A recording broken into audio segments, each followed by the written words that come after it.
నాగపంచమి రోజు ఎలాంటి నియమాలు పాటించాలి?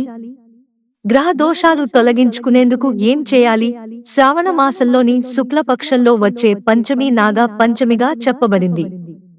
జాతక చక్రంలో కాలసర్ప దోషంతో బాధపడే వారికి, రాహుకేతు దోషంతో ఇబ్బంది పడేవారికి, కుజ దోషం వంటివి ఉన్నవారికి నాగపంచమి రోజు చేసే పూజల వలన, నాగ దేవత ఆరాధన వలన ఈ దోషాలకు శాంతి చేకూరుతుంది.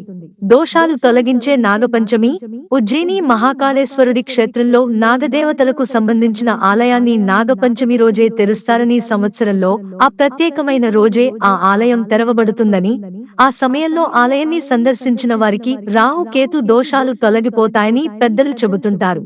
శ్రావణ మాస శుక్ల పక్ష చవితి రోజు ఉపవాసం ఉండి, శ్రావణ మాస శుక్లపక్ష పంచమి రోజు నాగదేవతలను ఆరాధించినటువంటి వారికి భార్యాభర్తల మధ్య ఉన్న విభేదాలు, వైవాహిక జీవితంలో ఉన్న దోషాలు, అనారోగ్య సమస్యలు వంటివి తొలగిపోతాయి. నాగపంచమి రోజు ఇంటిలోని గోడకు నాగదేవతల ప్రతిమలు చేసి వాటిని పూజించి చిమిరి, నువ్వు ఉండలు నివేదన చేసిన వారికి నాగదేవత అనుగ్రహం కలుగుతుంది. చమత్కార చింతామణిలో నాగపూజ యందు షష్ఠితో కూడిన పంచమిని ఆచరించాలని, దీనివల్ల నాగులు ఆనందపడతాయని తెలియజేస్తుంది. యోగీశ్వరులు సైతం ధ్యానంలో సప్త చక్రాలను బంధించేటప్పుడు ఆజ్ఞా చక్రంలో నిగూఢంగా పరిశీలించినప్పుడు సర్పరూపం దర్శనమిస్తుందని, ఆ సర్పమే హరిషడ్ వర్గాలను కామ, క్రోధ, లోభ, మోహ, మదం, మాశ్చర్యం తొలగించుకుని భాగవత సాక్షాత్కారం పొంది జీవితంలో ముందుకు వెళ్లేందుకు నాగదేవత ఆరాధన చాలా ప్రత్యేకమైనది. నాగపంచమి పరిహారాలు. నాగపంచమి రోజు ఆలయాలలో, పుణ్యక్షేత్రాలలో రావి చెట్టు వద్ద ప్రతిష్ఠించబడిన నాగదేవతల విగ్రహాలను దర్శించడం, వాటిని పాలతో నీళ్లతో అభిషేకించడం, వాటికి పసుపు కుంకుమ సమర్పించడం వల్ల సమస్త నాగదోషాలు, రాహుకేతు దోషాలు, కాలసర్ప దోషాలు తొలగిపోతాయి.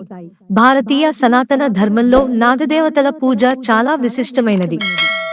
సంతాన ప్రాప్తి కోసం, సంతానాభివృద్ధి, వంశాభివృద్ధి కోసం చేసే పూజల్లో నాగదేవత పూజ ఒకటి. అటువంటి నాగదేవత పూజ శ్రావణ మాస శుక్ల పక్ష పంచమి నాగపంచమి రోజు ఆచరిస్తే వంశాభివృద్ధి, సౌఖ్యం కలుగుతాయి. నాగపంచమి రోజు సుబ్రహ్మణ్య ఆలయాలకు వెళ్లి ప్రత్యేకంగా అభిషేకం చేసిన వారికి సుబ్రహ్మణ్యుని అనుగ్రహం చేత గ్రహ దోషాలు తొలగి శుభ ఫలితాలు కలుగుతాయి. నాగపంచమి రోజు ఉజ్జయిని, శ్రీకాళహస్తి, తిరుత్తని, తల్లని వంటి క్షేత్రాలను దర్శించుకోవడం చేత విశేషమైనటువంటి పుణ్యఫలం లభిస్తుందని చిలకమర్తి తెలిపారు. శ్రావణ మాస శుక్లపక్ష పంచమి నాగ పంచమి రోజు నాగదేవతలను పూజించి శివాలయానికి వెళ్లి ఈశ్వరుడిని దర్శించుకున్న వారికి సమస్త కోరికలు నెరవేరి వంశాభివృద్ధి జరుగుతుంది. మిత్రులారా, ఛానల్ సబ్స్క్రైబ్ చేసుకోవడం మర్చిపోకండి. ధన్యవాదాలు.